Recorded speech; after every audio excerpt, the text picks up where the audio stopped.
Queridos jóvenes, la compañía de Jesús y aquellos que viven su fe desde la espiritualidad ignaciana los necesitan.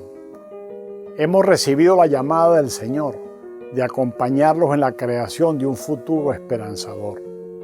Acompañar no es lo mismo que dirigir o guiar. Acompañar es participar de los sentimientos del otro y poner los dones recibidos en común en aras a un fin compartido. En este caso, la creación de un futuro lleno de esperanza.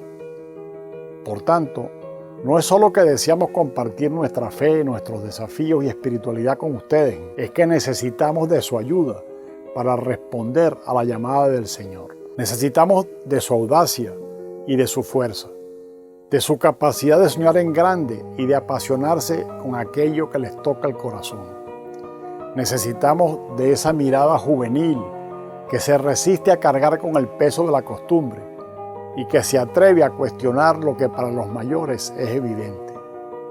Precisamos de esa capacidad que tienen ustedes, los más jóvenes, de indignarse por la injusticia y comprometerse por un mundo más justo, fraterno y acogedor para todos. Queremos que nos ayuden con sus cuestionamientos y desafíos, con su fe viva y alegre, a ser más fieles a Jesucristo y a mantenernos bajo su bandera. Somos conscientes de que para acompañarlos de manera adecuada, además del arraigo en Jesucristo, debemos tener un corazón disponible para la escucha atenta y abierta de las realidades que les afectan, sus necesidades más hondas, sus dudas más acuciantes, sus deseos y reclamos más movilizadores.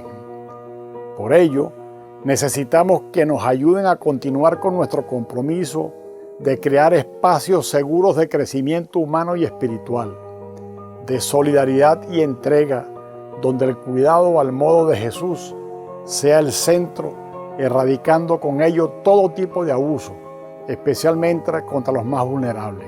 Queremos ofrecerles las herramientas propias de los ejercicios espirituales y del discernimiento, porque estamos convencidos que en manos de los más jóvenes, éstas consolidan su capacidad para comunicar al Dios que nos revela Jesús y para reconocer y elegir aquello que más nos conduce a su reino. Queridos jóvenes, necesitamos que nos ayuden a ver nuevas todas las cosas en Cristo y juntos crear un futuro esperanzador. ¿Te animas a que caminemos juntos? Te invitamos a rezar personal y comunitariamente con los puntos de oración al final del 8º capítulo del libro En Camino con Ignacio, del Padre Arturo Sosa.